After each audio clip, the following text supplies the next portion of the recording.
ぜひとも。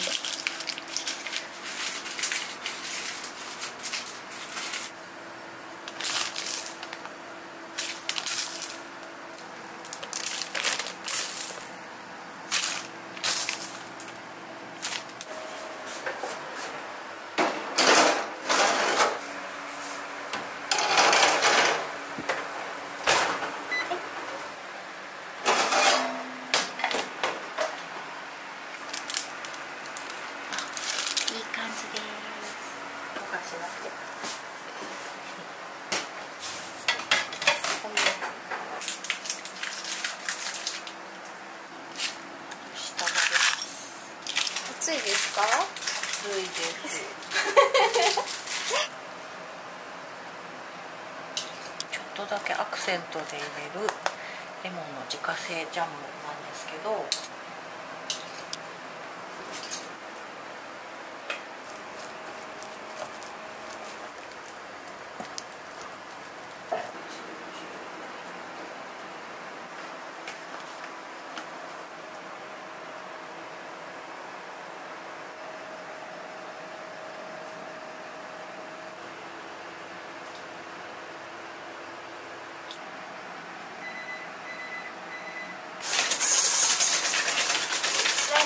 グラニューですね。ちょっと製菓用の。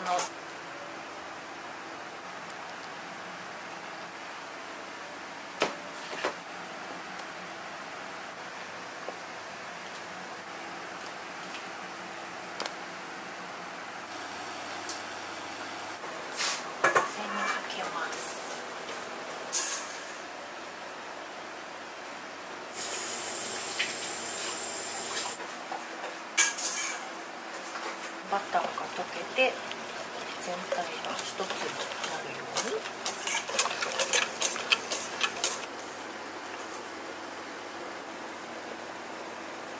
何度ぐらいになったら OK なんですか？82度を目指します。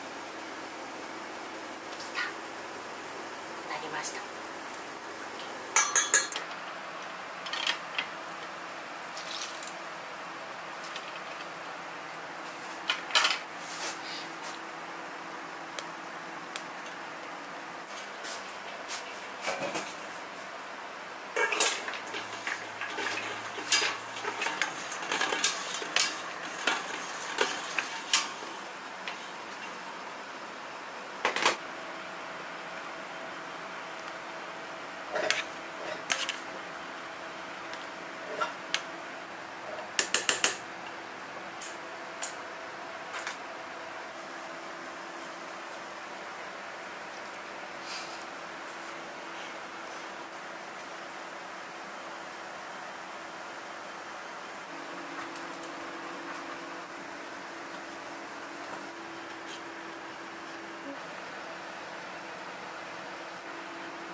こっちでまずメレンゲを立てて、シロップを今作っています。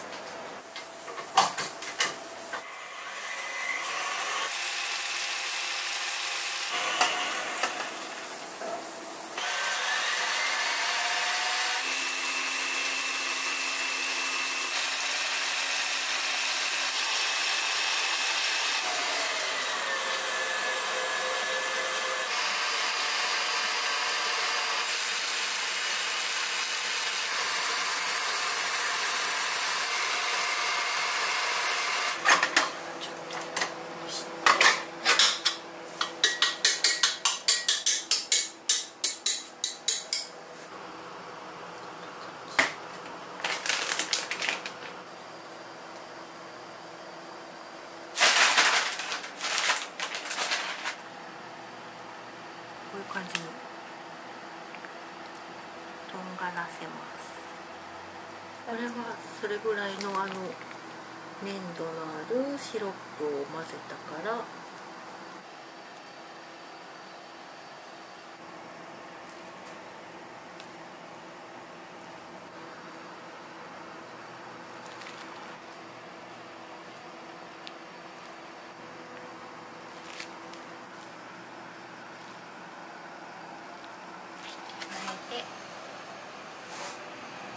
生きてるみたいね。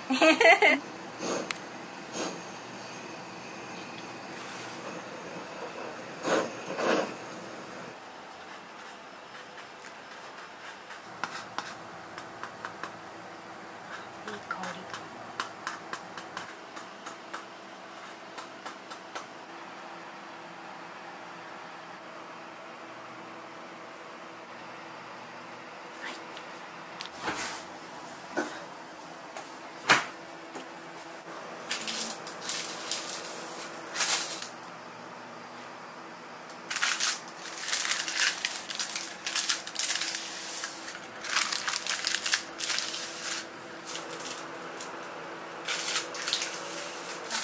可愛い子たちって感じですね。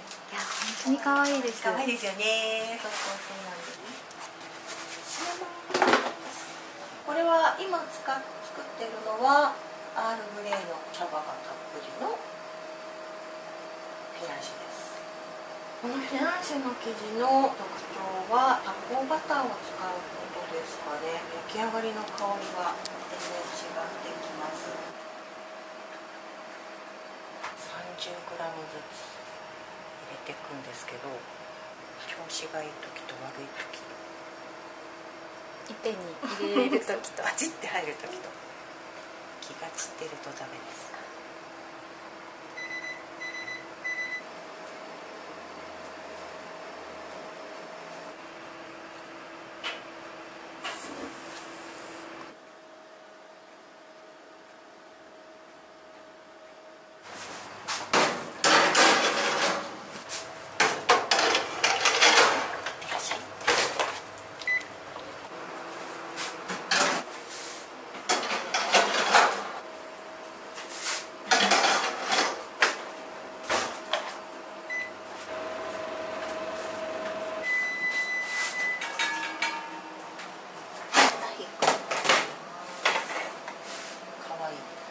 いい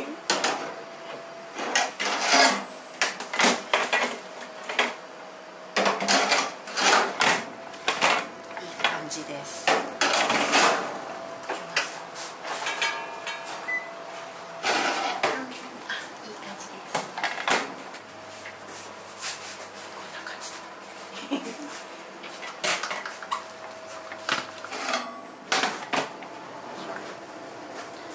子たちなんですね。フィナンシェの形って本当は金の延べ棒の型が四角い。そう、この形がすごい気に入ってて。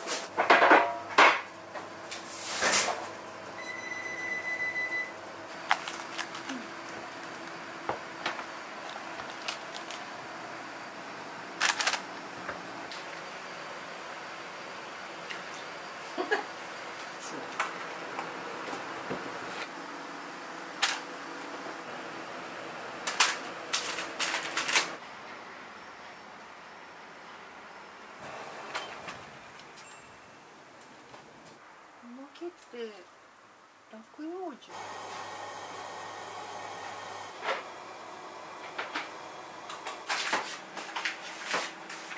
発酵バターです。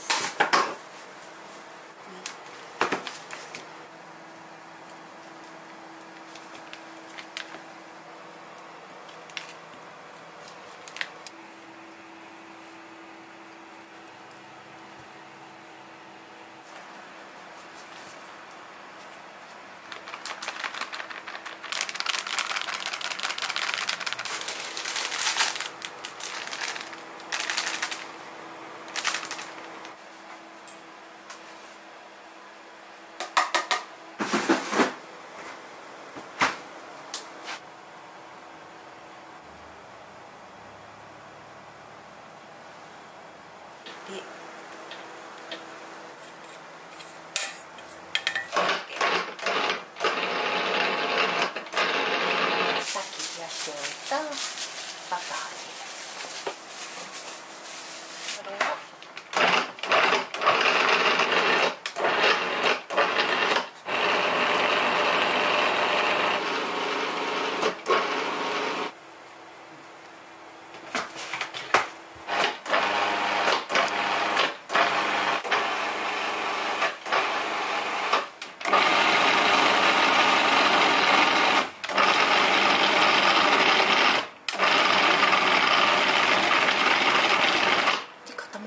ですよ。そしたら止まります。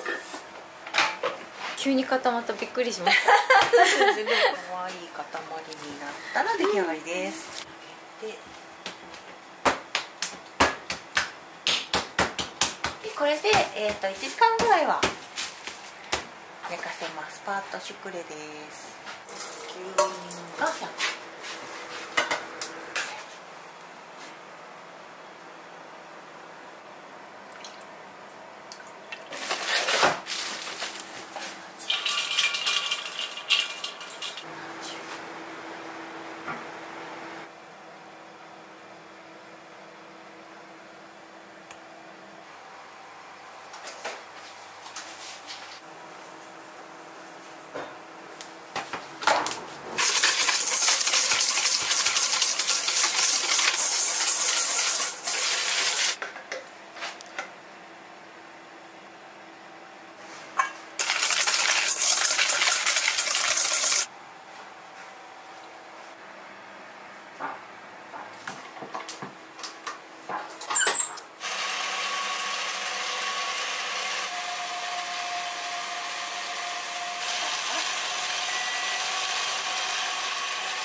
固めにしていただきます。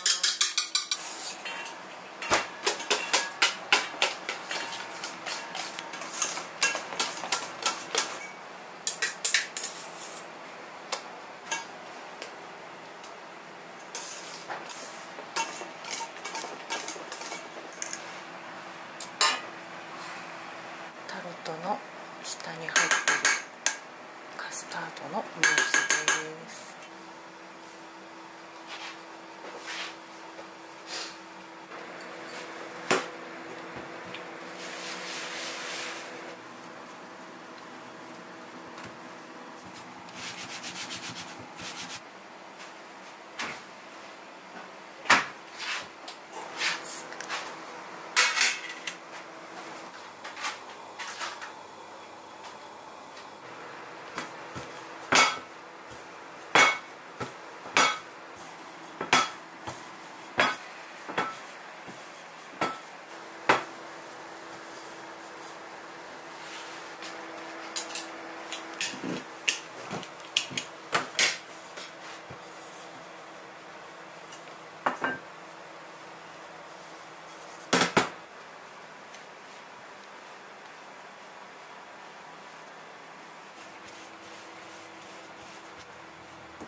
アーモンドクリームを入れます。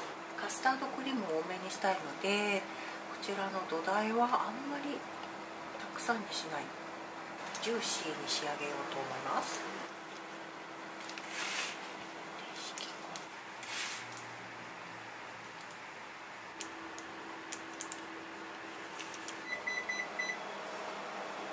黙々と作ってるのが今は楽しいですね。うまくやれるかな。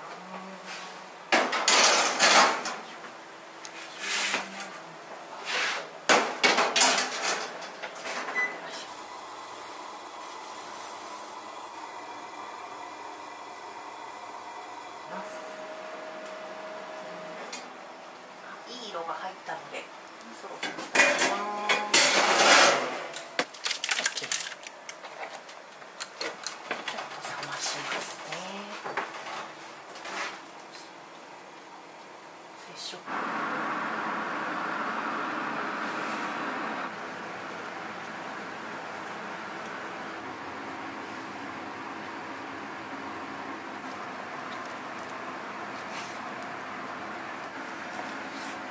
あとはね、なんか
完成です。ありがとうございます。これあげるから持って帰って。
ぶどう使ってます。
リエの飾り付けで。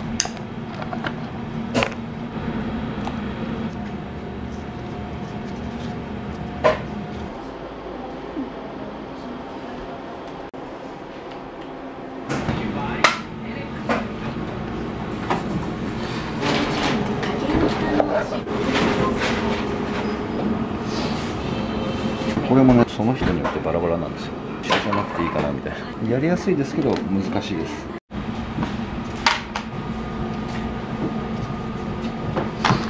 ブラックベリーがあったらブラックベリーも使うし、ない時はブドウを使うし、これ自由なんですよ。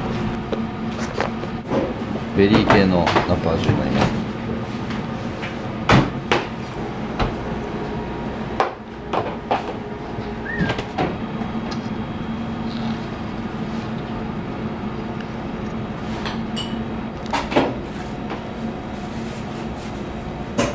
これも花の指定がないんで、毎回来る花の色が違うんですよ。どのお菓子にどの色が合うのか、それも自由なので、その人の感性によるところが結構多いですね。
かいい一番最後。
これ難しいな。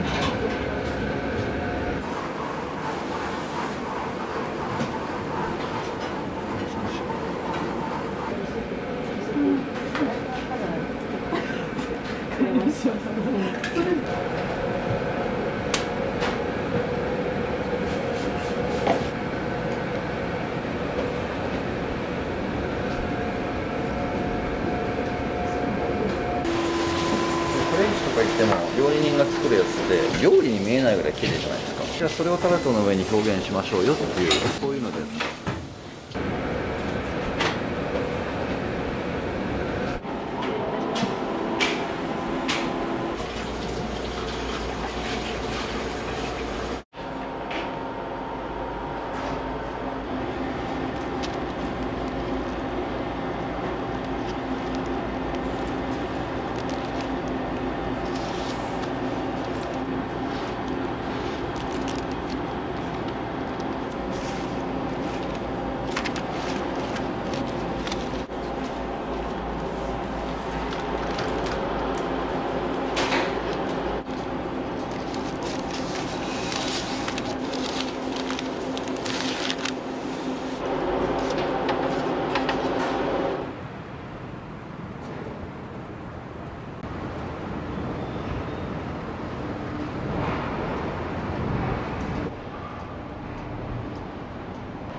紅茶はお菓子にならずでオリジナル紅茶を作りました。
ありがとうございます。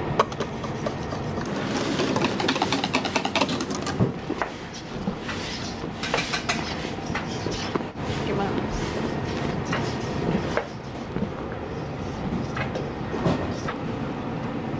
入れちゃう。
お願いします。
が焼き上がり。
それでウェディングケーキ打ち合わせとかデザートビュッフェとか全然違いますね。ケーキの中でも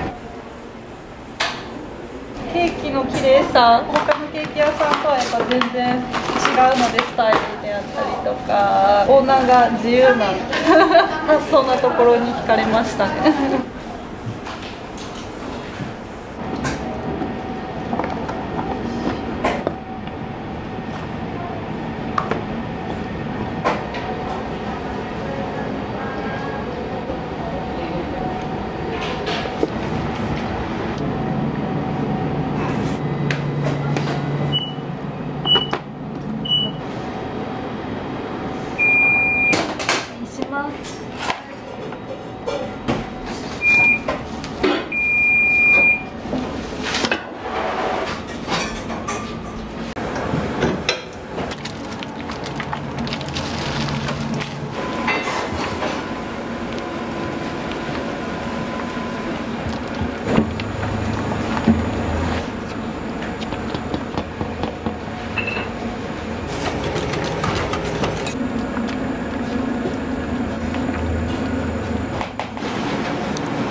テイクアウトはできるんですけど、こちらで提供するものが一応旬のもの、その季節のもの。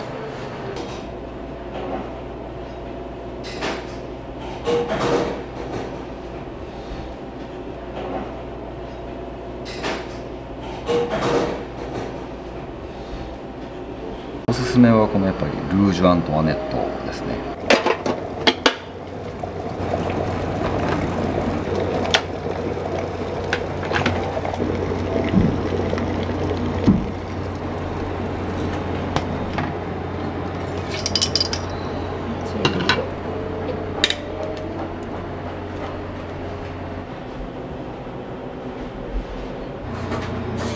お酒は大丈夫ですか？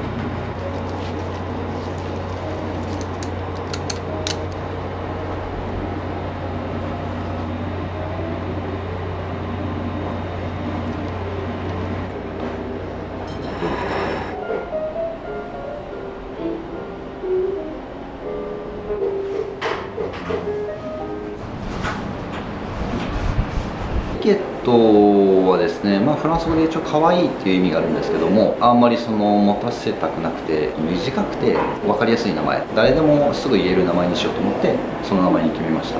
店舗が2つになりまして、ちょっと1人じゃどうにも大変だということで、こちらはこちらでシェフをやってくれる方いらっしゃったので、お願いして2人で考えてるという感じですかね。両店舗とももう今スタッフにいろいろお菓子を考えてもらってて、いずれは自分のフィルターを通すので、他の人の感性とか考え方とかそういうのを大事にしたいなと思って一緒に作ってるっていう感じですね。一言で言うとどんな店だと思いますか？タルトという分野を突き詰めたお店ですかね。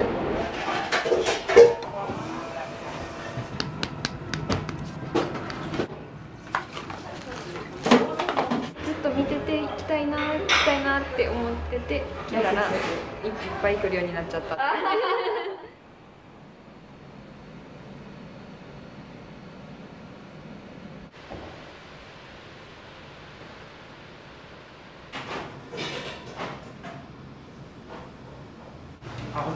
はようございます。よろしくお願いします。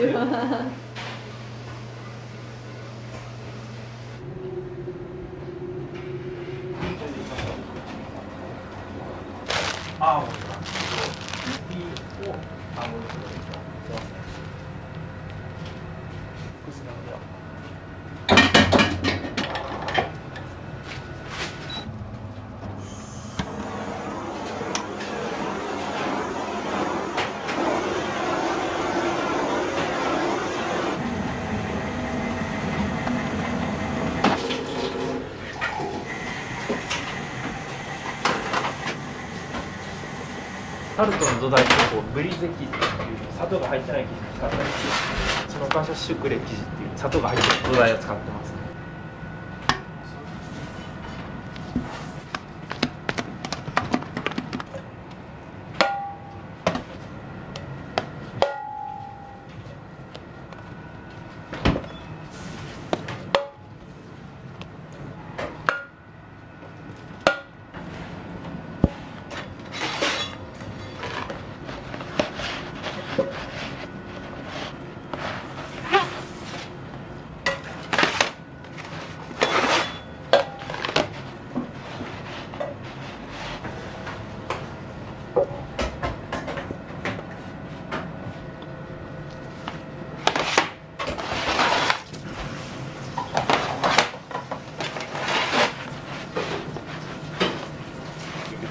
本当この当日感ね。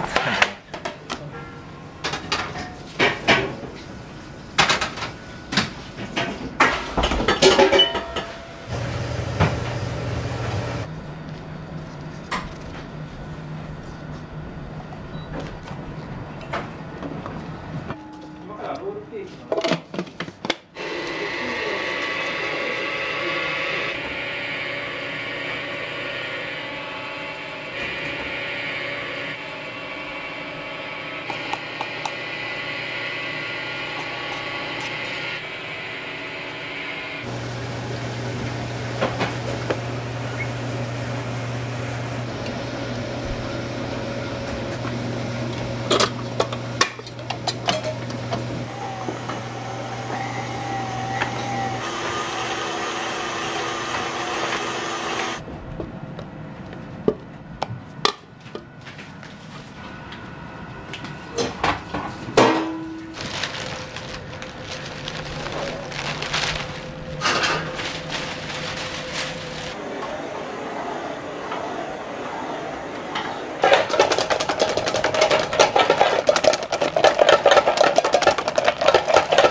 バニラの香りを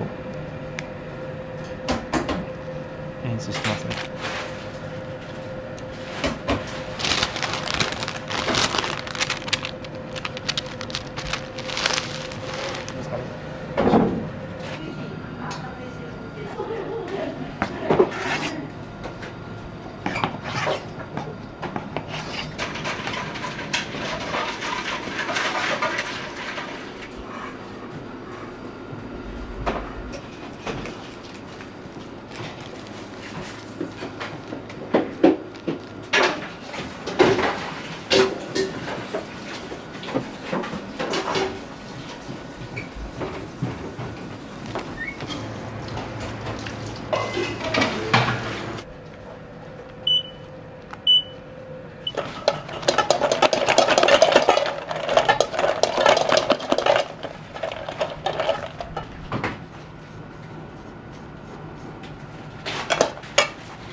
12枚目。ちょ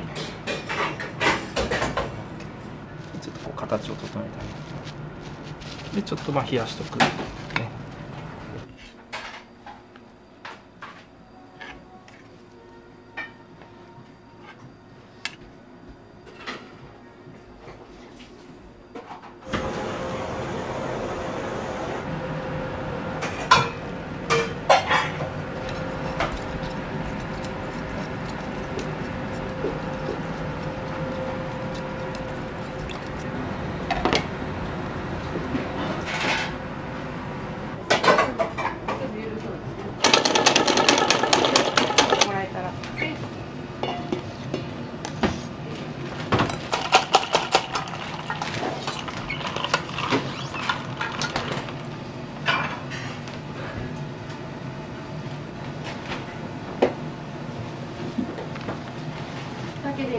はい。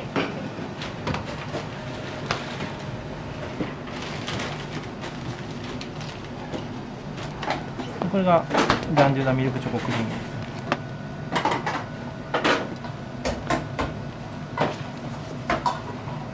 ホワイトチョコにプラリネ入れて粉々に砕いたチョコレートプラリネみたいな。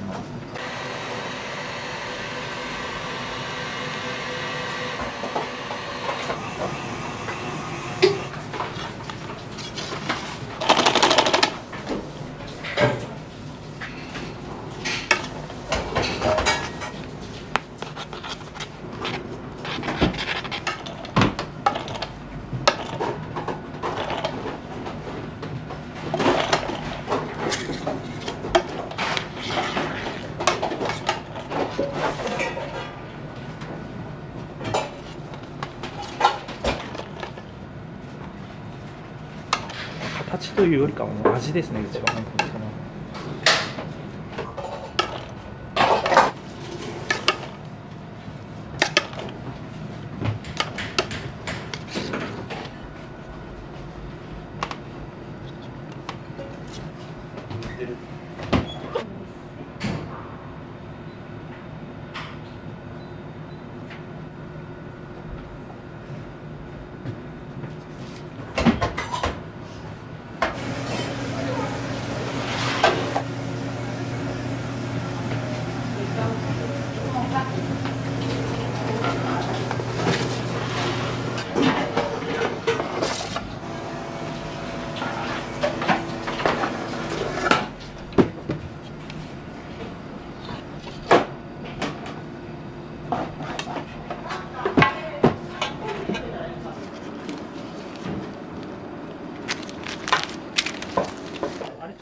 グラス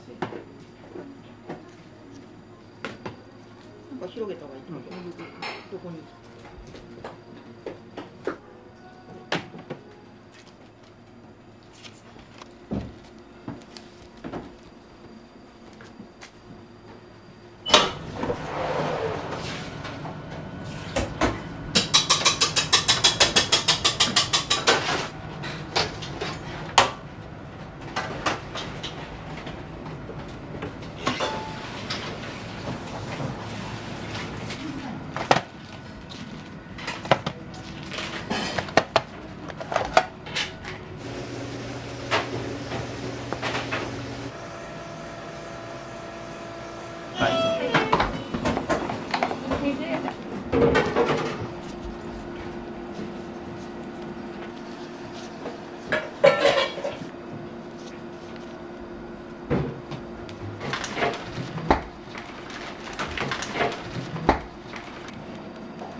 これパイ。ブロンドチョコにも塩気があるんですよ。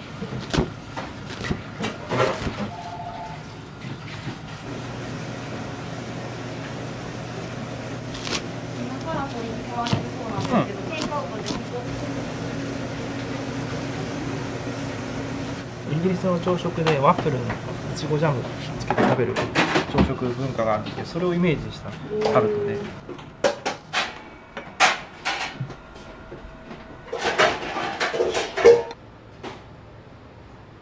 このチーズの風味がね、またいいアクセント。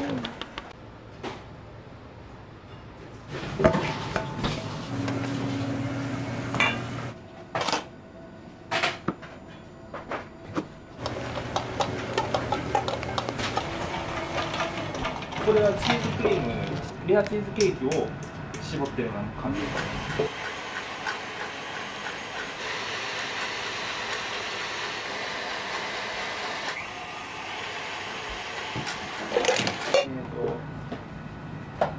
生クリームとレモン汁と柚子の果汁。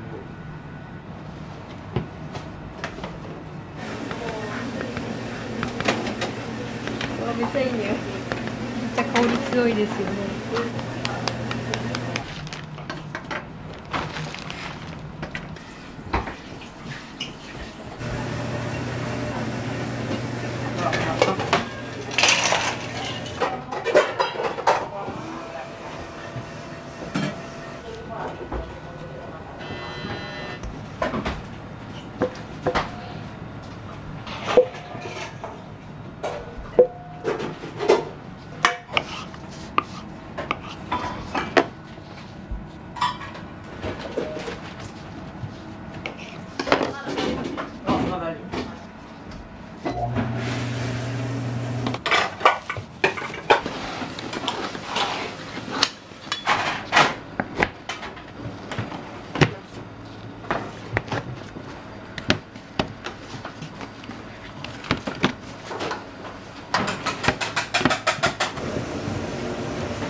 ベイクドチーズですね。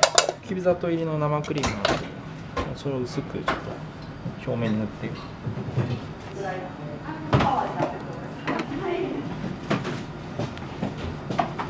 サクサクするクランブルをいっぱい乗っけていきます。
何年も前からマリコさんのインスタとかは拝見してて、そうなんですね。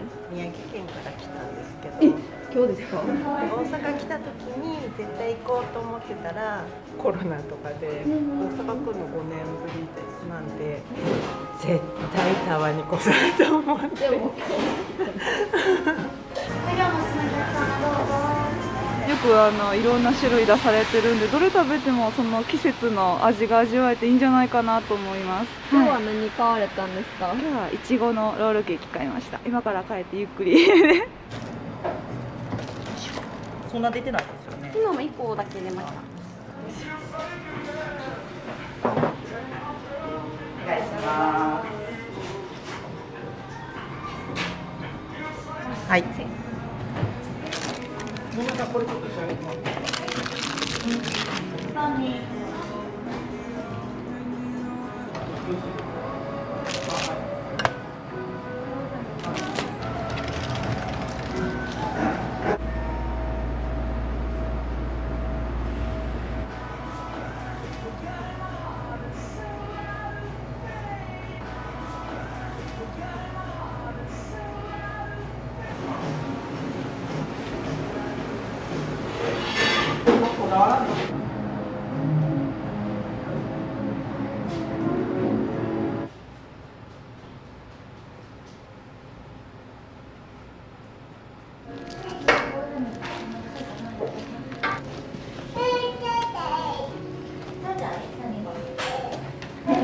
ありがとうございます。たくさんありがとうございます。お気をつけて。ありがとう。キャロット完売します。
こっち来るときプレート多いかもしれないです。あ、やっぱりこっちだけで食べれる。そうですね。ずっと見てて行きたいなって思ってて来たらいっぱい来るようになっちゃった。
このもんを剥く前にこいつがうまいかどうかが分からんとあかんねん。で今こうやって持ったやん、もううまいねんこれ。パニグユーって入れてここにのせると。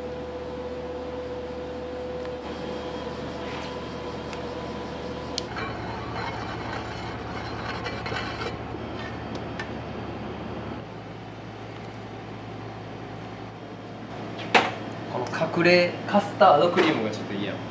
実はこの中にちょっとだけカスタード入ってるやんっていうスイーツで。本物のスイーツめっちゃ美味しい。めっちゃ美味しい。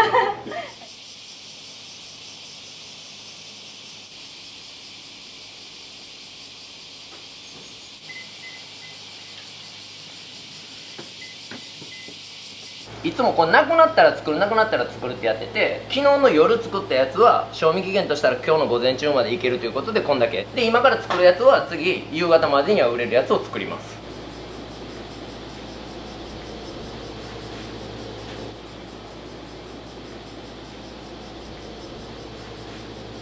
1個しかいかへんかったらさ、ここのやり方だけがそうで本当はどうなんやろうっていうのが分かれへんのが嫌で、2年に1個ずつぐらいケーキ屋さん変えとったんよ。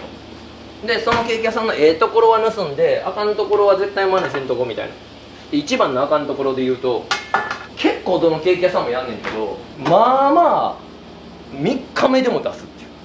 あれ何と思って俺。じゃあ朝一来てくれたお客さんに3日目のケーキ出すってお寿司と一緒で鮮度命なんよ本当は。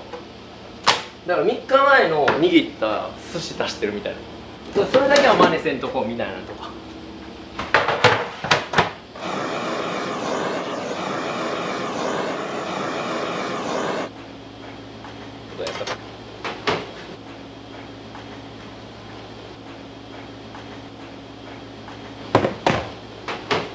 普通のケーキ屋さんやったらこれ多分行3目に出すんやけど、出たらまた出して鮮度命作戦ですから4つだけ出します。これとこれとこれとこれとこれがこう売れて、で何時ぐらいになったらちょっと参戦っつって、でそのために俺あっこに閉店は心折れるまでって書いてある。なんせなくなったら終了にしたいやんか。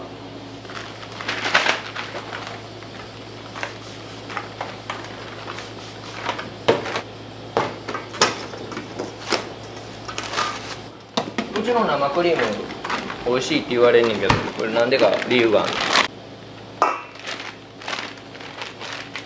これな、ハーゲンダッツのさアイスクリームあるやん、あこの会社の生クリームやねん。これ高いから俺が行った今までのケーキ屋さんではこれ使ってるとこないん。たまに言われんねん、ここ生クリームがちゃうよね、気づきましたかみたいな会話なんです。でこれをもう4つだけじゃあ出します、なくなったらすぐまた出しますの作戦で。ほんまは朝むちゃくちゃ走り回ってやってるんです。バタバタバタめっちゃ速いから俺。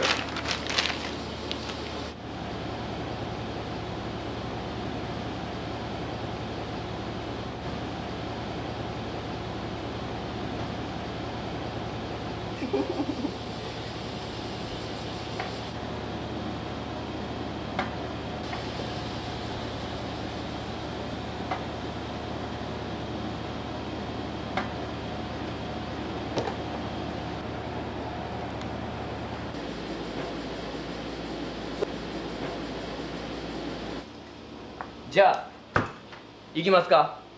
はい。メインをこの今食べ時かどうかを実はこれもう目利きするねん。たまに桃買って食べたら美味しない時ないで、うわ失敗したとかあるやん。桃が美味しないだけであこのケーキは美味しなくなったなとか言われる可能性あるやん。だからこの桃を剥く前にこいつがうまいかどうかが分からんとあかんねん。で今こうやって持ったやん、もううまいねんこれ。これが分かってしまうならもう何千個何万個と剥いてると後ろを見てあげなあかんっていう。見るしちょっとだけこうやって触る。嘘やと思うやろ。嘘やで。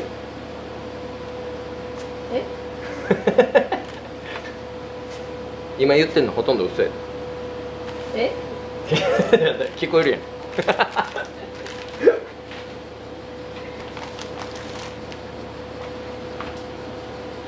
ほんまですよね。どっちですか。ほんまほんま。これはこの種のところをこういくのよ。まずほら、このなんちゅうの、こうやってる時にさ、こう滴り落ちるやん、桃汁みたいな。この桃汁がこう滴り落ちるやつはちょうど今食べたら美味しいよっていう印やねんけど、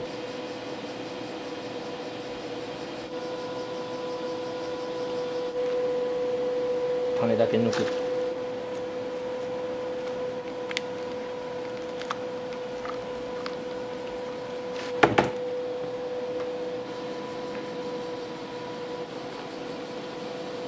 この捨てるとこ少なくいく作戦でいくなら、今の売れすぎてるやつはちょっと丸ごと桃ではちょっと無理やけど、ショートケーキの中やったらいけるとか。冷やすための氷水をここで作っとくと。本来は全部きれいに6個ともいけたらいいよかったんやけど、もうすでにあかんのが2つ確定しているっていう。でもそれでもなおこの桃は剥いとかんと。でここに桃によってはやけど、まあ、10秒ぐらいでいけるじゃあ10秒ぐらいでいけるんだけど、今さっきのくり抜いた感覚で言ったらもうちょっと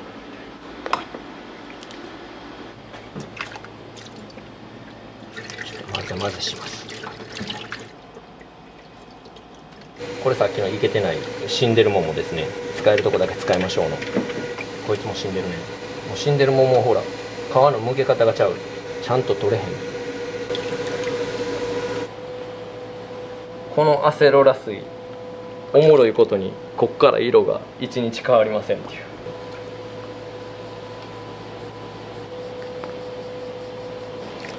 この4つは丸ごとができそうですね。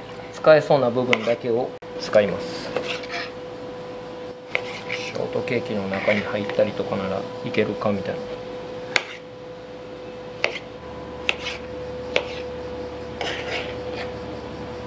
ちょっと待っといてんか言うてこっちで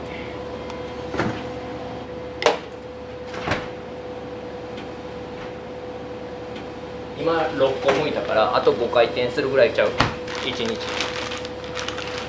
で、これをこの中にグユーって入れてここにのせると。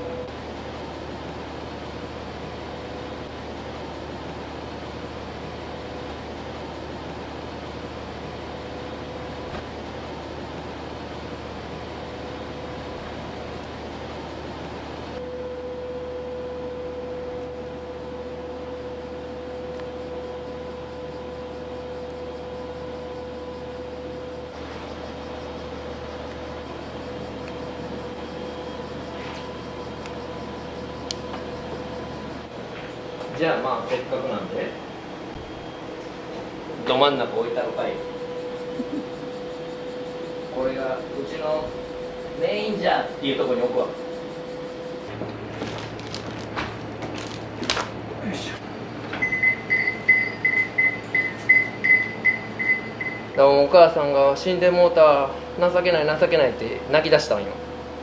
だから店するからおとんはその店手伝ってくれへんかっていう生きる意味みたいなのを持たして、それでやっと笑顔が戻るっていう。おとん買ってきたものちょうどええわとか言うて、なんかおとんもにししって笑うっていう。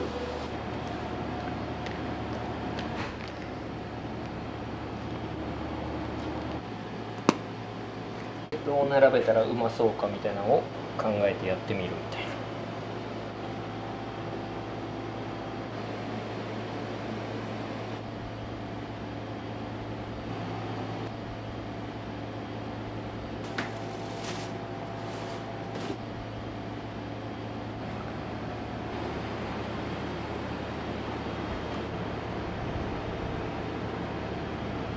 ちゃんと剥かれへんかった桃もこうされると吸ったもんじゃねえなみたいな。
うちのお兄ちゃんもパティシエで俺もパティシエでそんな学校行かしてもらって、でおかん死ぬ前にどっちかの店できたらこの絵飾ってほしいねんって言っててんで、兄ちゃんに「じゃあ兄ちゃん店やるか?」っていう話になったら「そやな」とか言いながらせえへんから「な俺するで」言って、まあ、おかんが喜ぶというよりもそれをやるとおとんが喜ぶのよ、仕組みとしたら。お母さんが熱望しとったことを息子がやってくれたということでおとんが喜ぶ。おかんにこう親孝行できへんかった分おとんに一応しとこうかと思って、おとんが死ぬまでは店やろうかなと思ってんけど。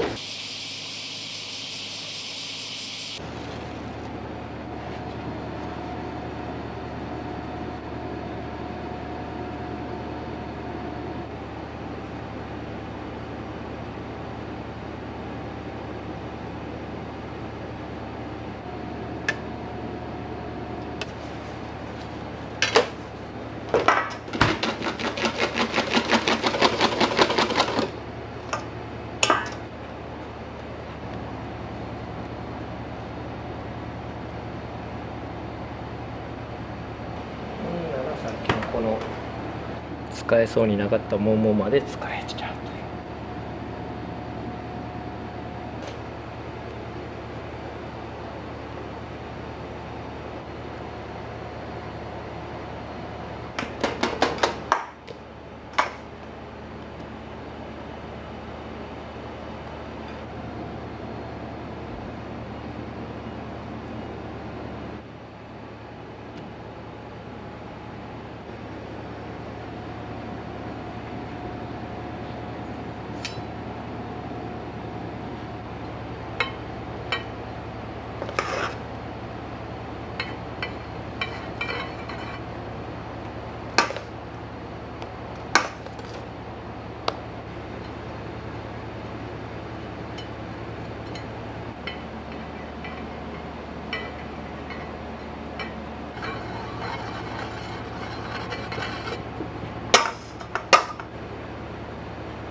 ミルフィーユ食べたことあります？ないです。ないですか？さっきちょっと食べたらめっちゃうまかったです。本当ですか？どうも。はい、ありがとうございます。ありがとうございます。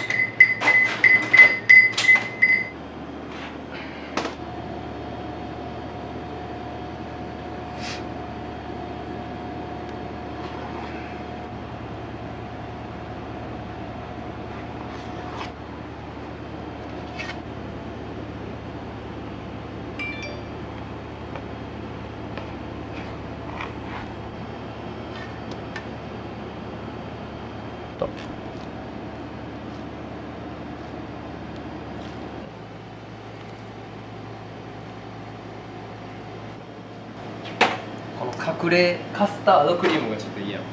実はこの中にちょっとだけカスタード入ってるやんっていう。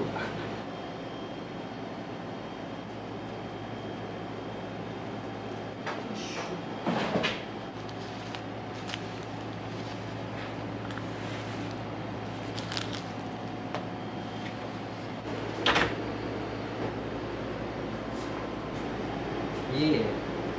いいもの買うてきたね、お父さん。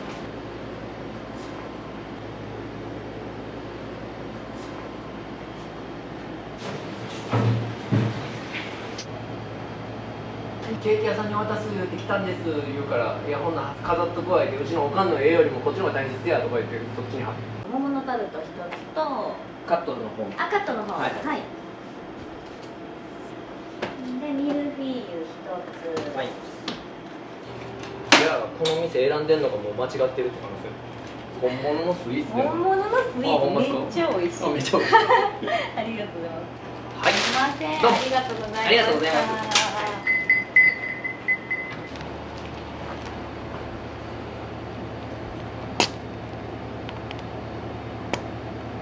ちょっとずつちょっとずつ作って、この作戦の方がまだ鮮度を保てるという。でホールのケーキも言われたらすぐその時作んねん俺。それがいっちゃうまいから。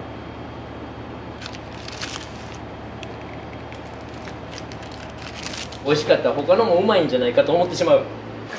ここやからうまい、なかなかなりにくい。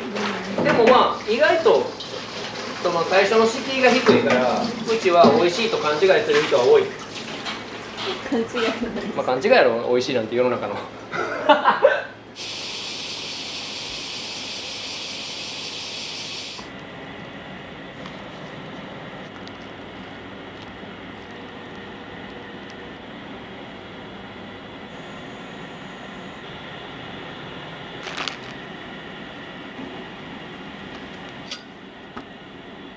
このお菓子、私が洋菓子勉強してて一番美味しいって思ったフランス菓子なんです。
いつもやったらバーンって適当にやっちゃうところ取られてるって思うとめっちゃちゃんとせな。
これはパイ生地なんですけど、パイ生地を焼くのにちょっと型に敷き込んでます。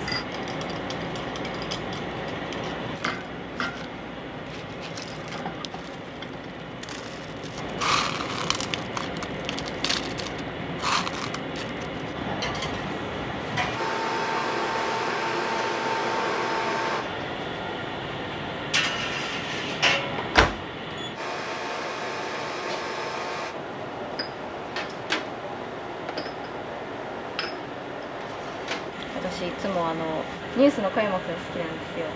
めっちゃラジオ聞いてます。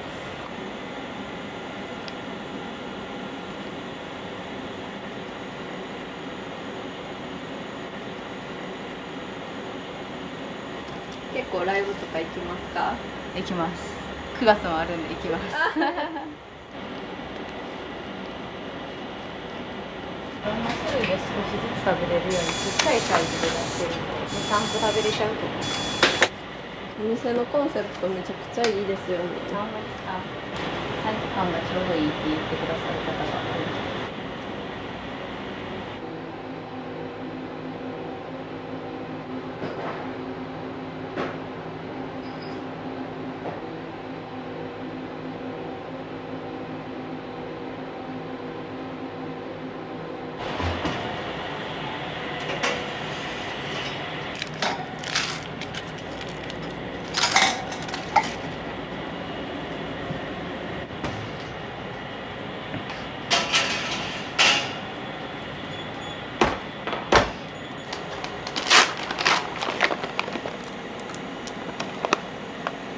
チョコとかで。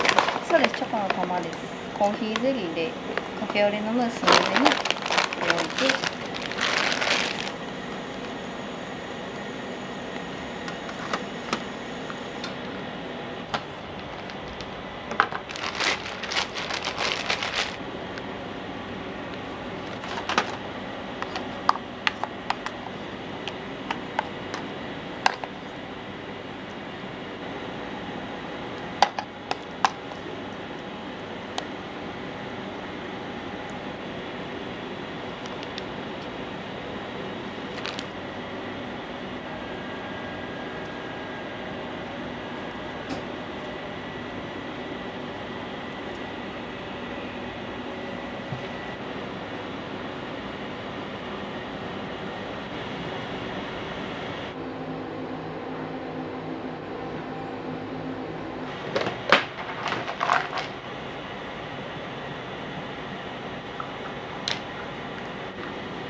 クリームがパイに染み込んじゃうとしなってなっちゃうので、膜を張らせるために卵塗ってます。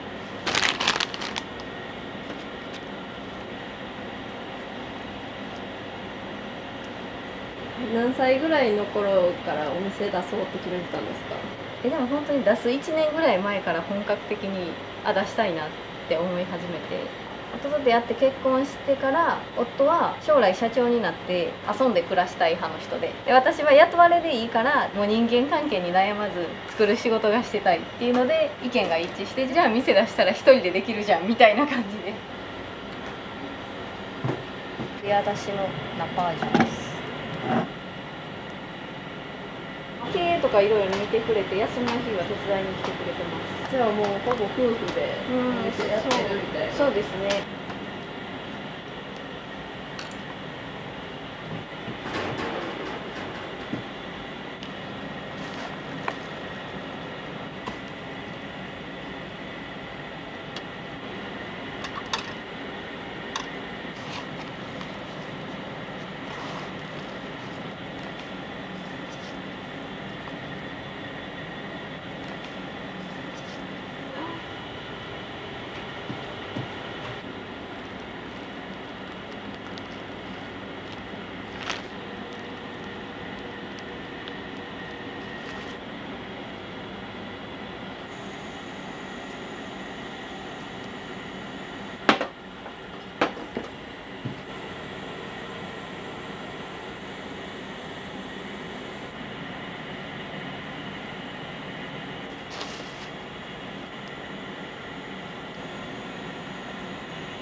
お菓子、私が洋菓子勉強してて一番美味しいって思ったフランス菓子なんです。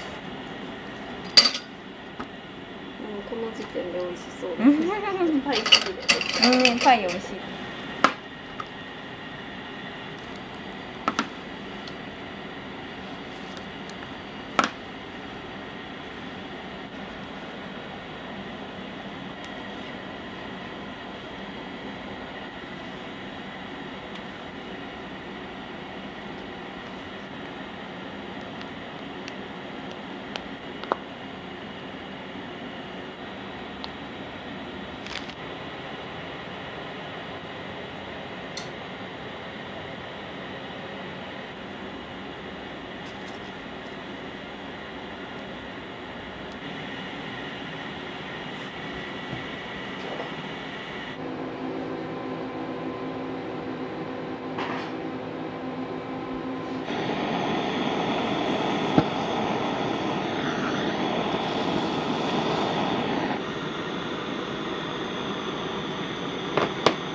どうぞ召し上がってください。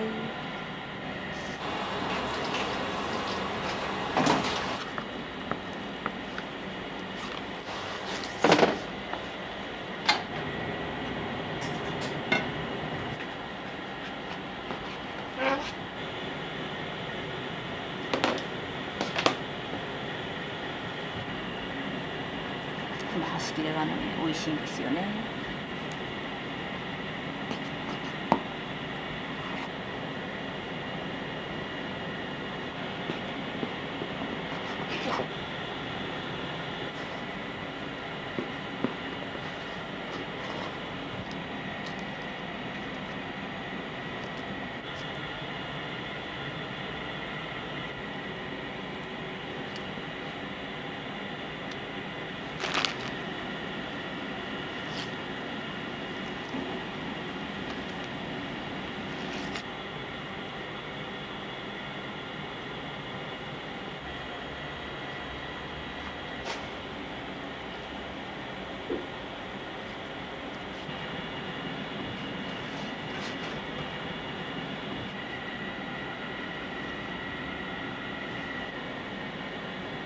これピンクに着色したナパージュです。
予定。それだけじゃない。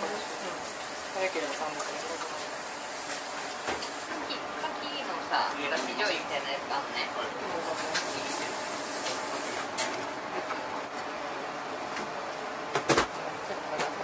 甘い醤油だから。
名前が魂のシュークリームっていうんですけど、名前の由来っていうのが、カスタードを作るのにとても大変な作業で、もう皆さんが魂を込めてカスタードを作ってるっていうところから魂のシュークリームという名前になりまして、いつの間にか、一番のヒット商品になりまして、おかげさまでよく売れております。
メロンってちょっとある。今使い切っちゃいます。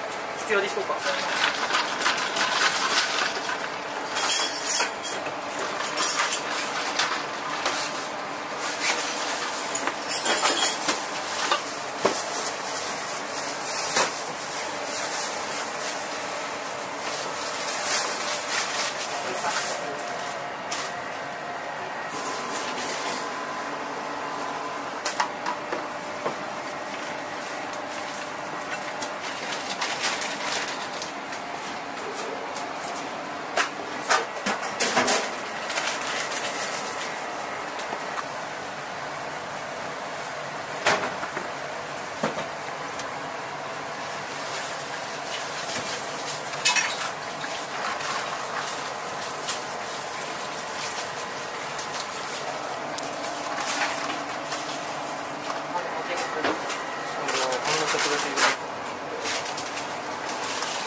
そう寝るっていうことは、最近ね、1時半ぐらいに夜なんか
ルコール類やマーガリンと着色料とか、そういうのを一切使わずにケーキを作っておりまして、妊婦さんとかお子様いろんな方に召し上がって安心して召し上がっていただけるようには心がけております。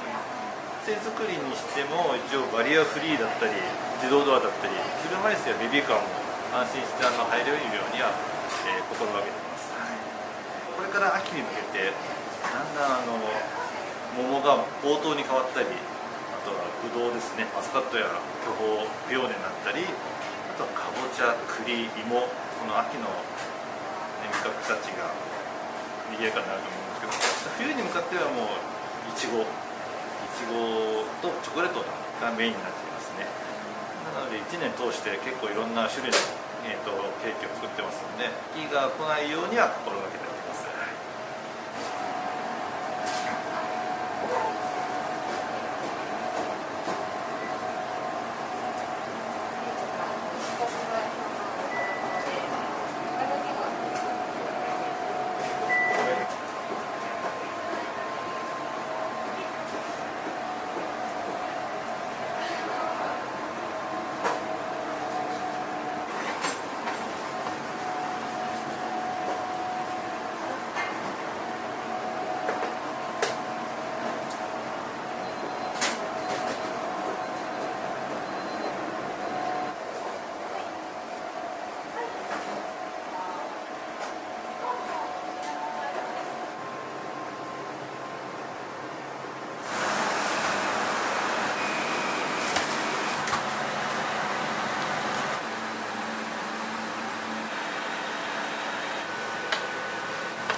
グラシアスっていう品種を使っていて、すごく日本人が思い浮かべる美味しいマンゴーってここかなっていうような品種ですね。できるだけたっぷり乗せておきます。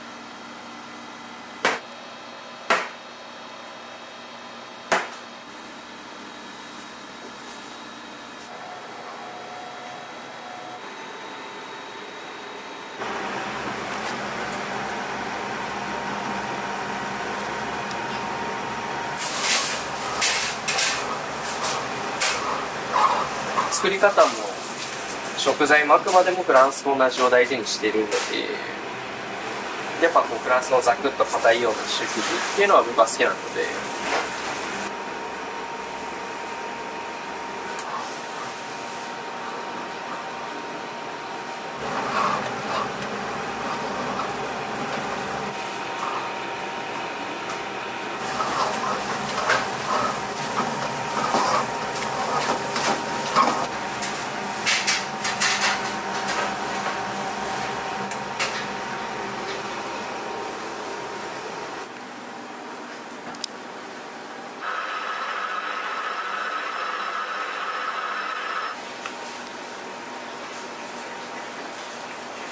大体いいくらいですね。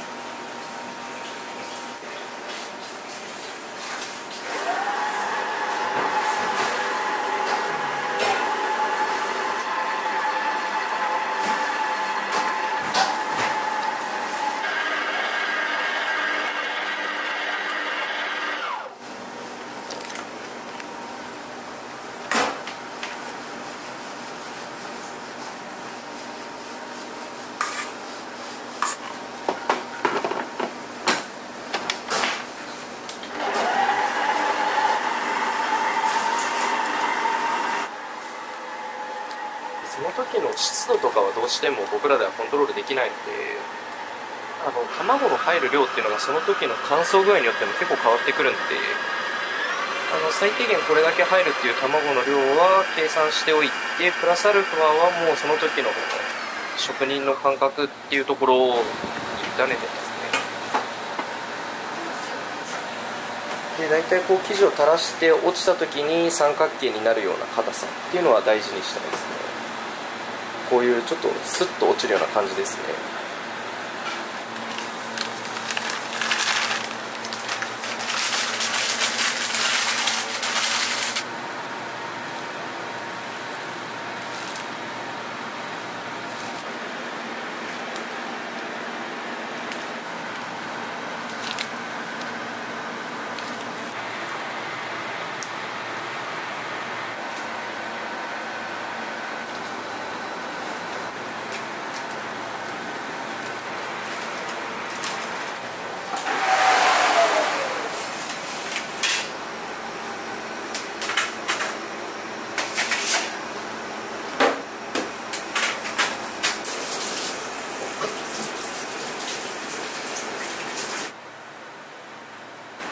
バニラってこう調べていくと香りとかうまみ成分って実は鞘に入っていて種じゃないんですよね。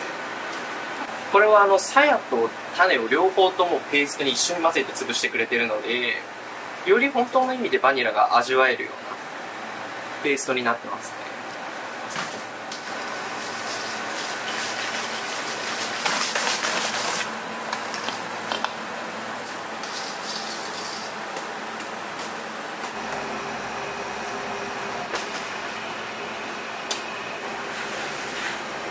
少しずつ入れていきます。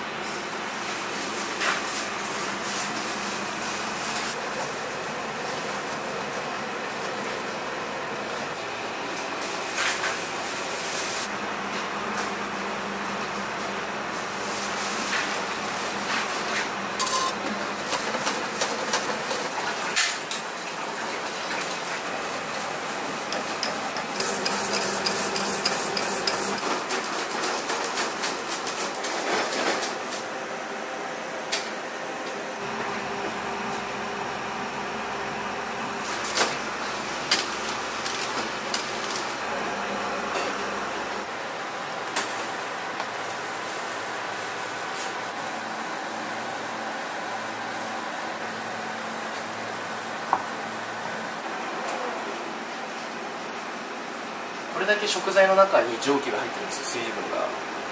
それを抜いてあげてここから焼いていくとカリカリになるんですよね。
このチョコレートはすごく保存性だったりツヤの問題で甘いので、できるだけ薄くかけないとケーキの味を変えちゃうので。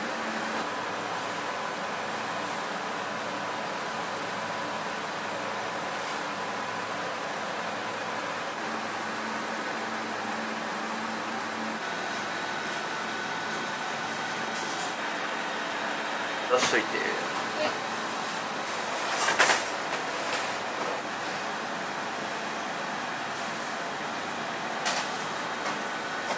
いや、そっちはいいよね。ずっといるやつがやっぱりしてるから。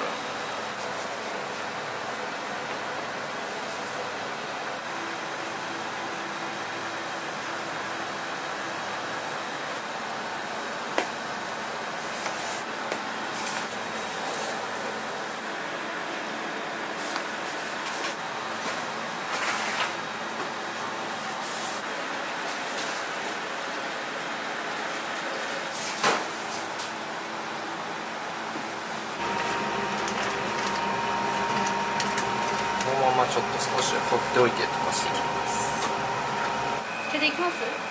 あ、手でいいよ。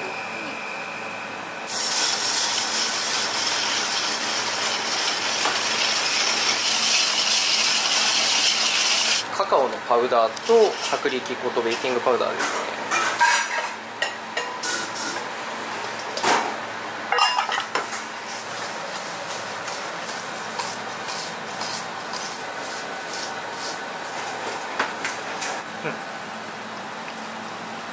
ココアパウダーで香りを出してあげて、チョコレートで味を出してあげるっていうような、やっぱり焼き菓子にもしっかりとこだわったチョコレートを使ってあげて、なおかつチョコレートを使うとすごくしっとりしやすいので、香りも味もしっかりチョコレートを食べてるっていうのを分かっていただきたくて両方使ってますね。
まだ粉糖入ってないです。OK です。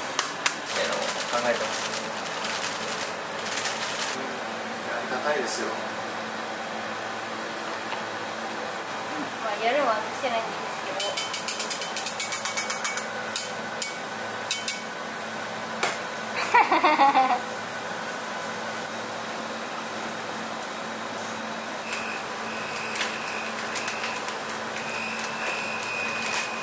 うしても茶葉だけだと出せない香りがあるので、これもしっかりといい茶葉をペースト化してもらって、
これはジョコンドっていうアーモンドの生地なんですけど、この上にピスタチオのクリームを絞って、クグロフ型っていうちょっと変わった型があるんですけど、それのピスタチオのムースを乗せてケーキにしていきます。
クグロフ型って言って普通焼き菓子に使う型なんですよ、フランスの伝統菓子で。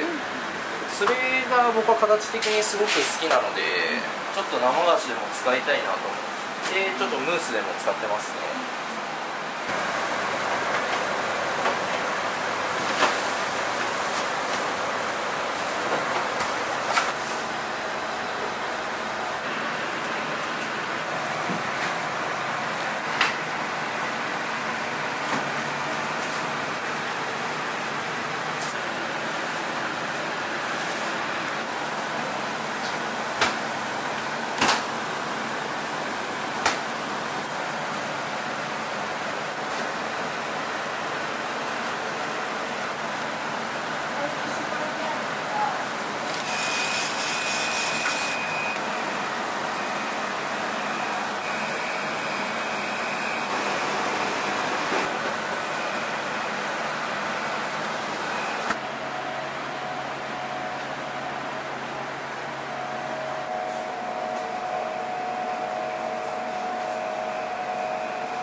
グラシアスっていう品種を使っていて、すごく日本人が思い浮かべる美味しいマンゴーってここかなっていうような品種ですね。できるだけたっぷり乗せておきます。美味しくてねっとり柔らかいマンゴーを使うんで、多少角が取れてきちゃうような感じになりますね。ココナッツの皮むいて中の白いところですねを軽くローストして細かく砕いたものですね。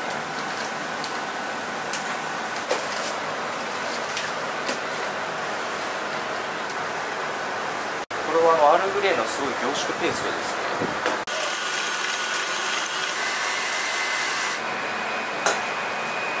カスタードと生クリームを合わせてあるクリームですね。で、あとそこにアールグレイペーストが入ってる感じです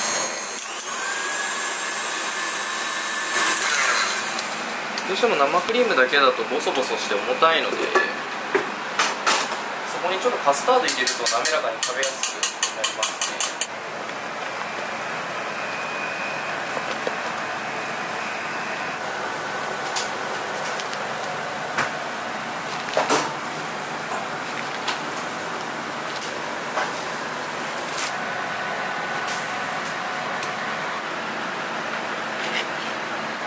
マスカットと房がつながってる部分って少し皮が硬かったりちょっと茶色くて渋かったりするので、本当になんかピュアなとこだけを使ってあげたいので、全てここは切り落としますね。で、生で食べて美味しいなら生で使ってあげたいと思ってて、それで僕タルトを選んでいて、タルトだったら生のフルーツを乗せるだけで美味しいので、僕らは出しゃばっちゃダメで美味しいタルトだけ作ってあげてフルーツ主役でいてほしいよねみたいな、それが多分僕がフルーツと、あとそれを作ってくださってる農家さんに払える敬意だと思ってるので、フルーツと農家さんが主役の時期を作ってあげたいなと思って。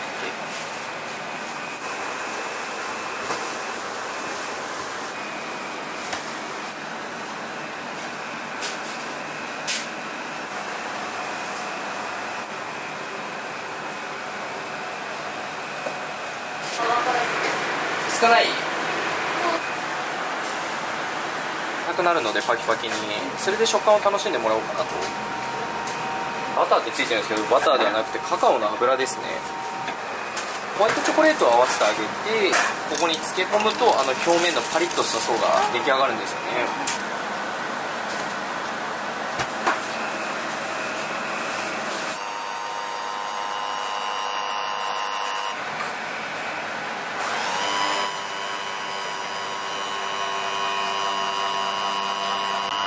色素だったりと、あとカカオバターと合わさってるので、すごくチョコレートと相性がいいやつですね。これは周りはフランス産のイチゴのピューレと、あとフランス産のホワイトチョコレートを合わせて、作ったイチゴのムースで、その中にうちで仕入れてるフレッシュなイチゴのジュレですね、コンポートが入ってるような感じなので、パキッとしてふわっとしたムースがきて、その後ドロッとジュレが出てくるような質感になりますね。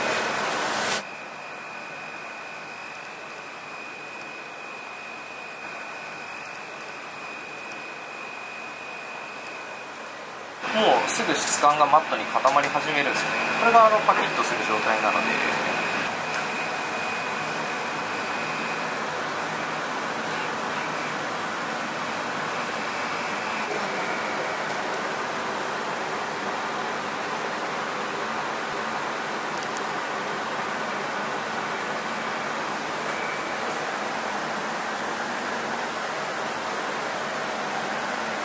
飴細工とかチョコ細工でもいいかなって悩んだんですけど、なんかイチゴって葉っぱありきで可愛いって言われるじゃないですか、一応ルックスとしては。で、一応農家さんもそういう葉っぱが腐ってたりするともう出荷できないとか、こだわった中で出していただいてる一つの食材だと思ってるので、葉っぱだけは本物を使って飾ってあげようと思ったら、なんかそれがすごい人気だったみたいで。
サンと、あとパンオレザン、レーズンとカスタードが練り込んであるものと、あとチョコレートが練り込んであるパンオショコラですね。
キッシュですね。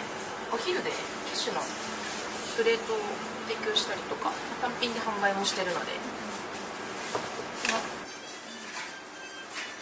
かぼちゃとベーコンのキッシュ。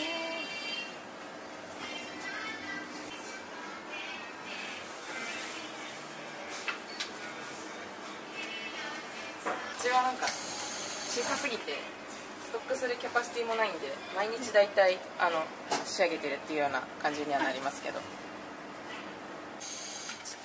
小さいけどそのお客さんは割で近所の方が来てくれるので、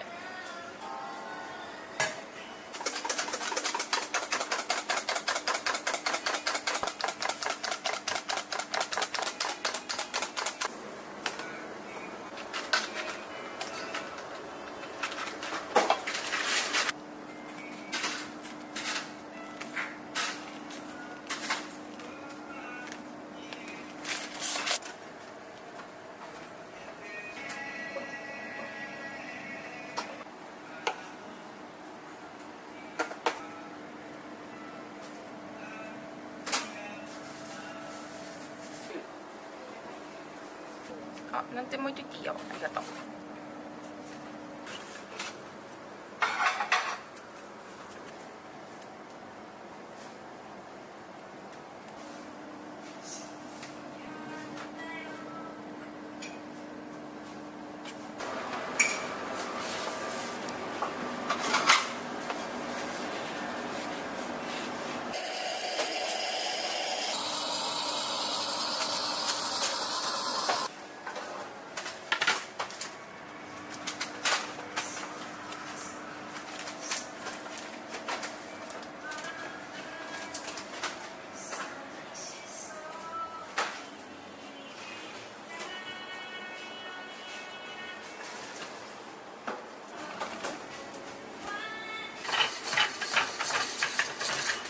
焼き上げたやつ型から外すだけ。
節ごとにタルトは通年出してるんですけど、今ちょうど時期がブドウなんで知りますか？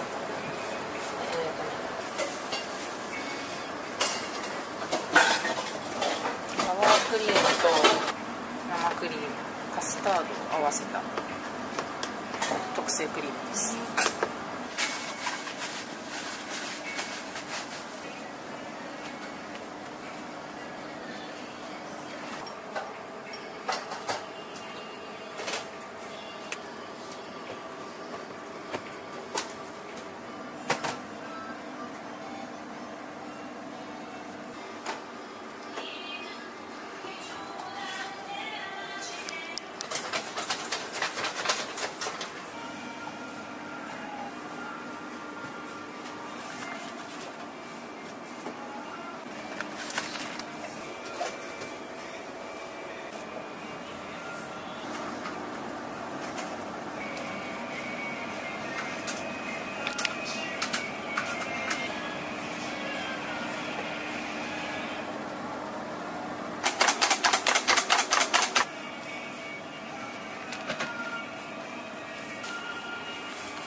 さんすごいですよ、本当に助けてくれる、助けてくれてるなって。毎日来る人とかいますし、普通に毎日来ます。来るよね、これ毎日。はい。最近割と1年半ぐらい経ったんで、最初の1年に比べては人が来てくれるようになって、ちょっと混んでてすいませんとかっていう話をすると、なんかむしろなんか自分のその場所がそう広まってるのが嬉しいとかって言って帰ってくれたりとかします。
さっぱりとしたヨーグルトまではいかないんですけど、軽く酸味のあるショートケーキになります。フルーツも割と甘いので相性はいいです。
しい気がする。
あ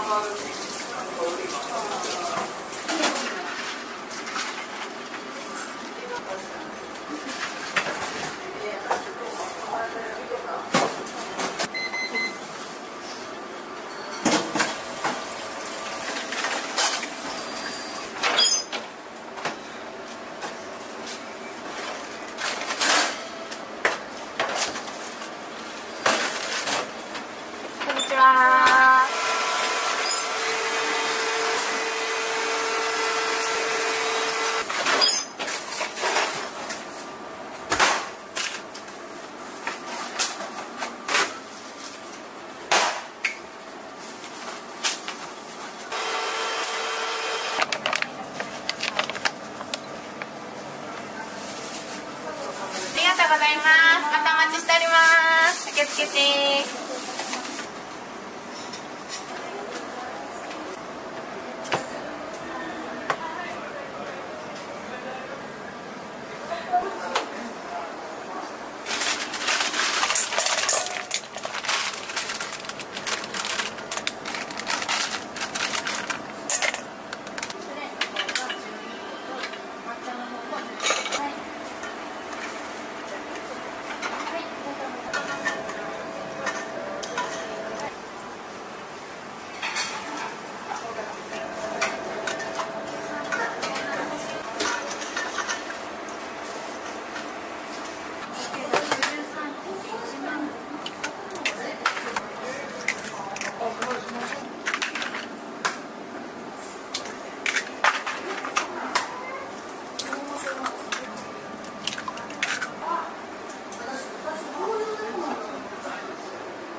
赤ちゃん。はい。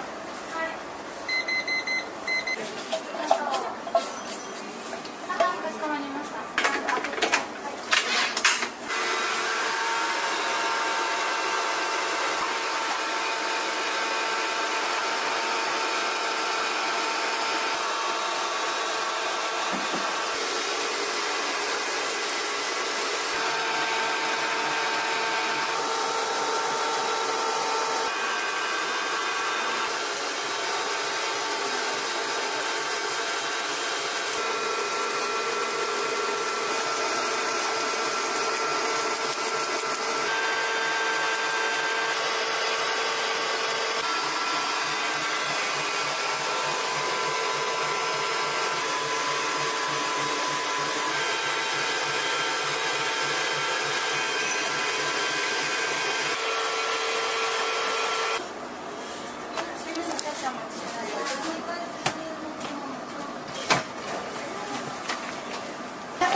気をつけて。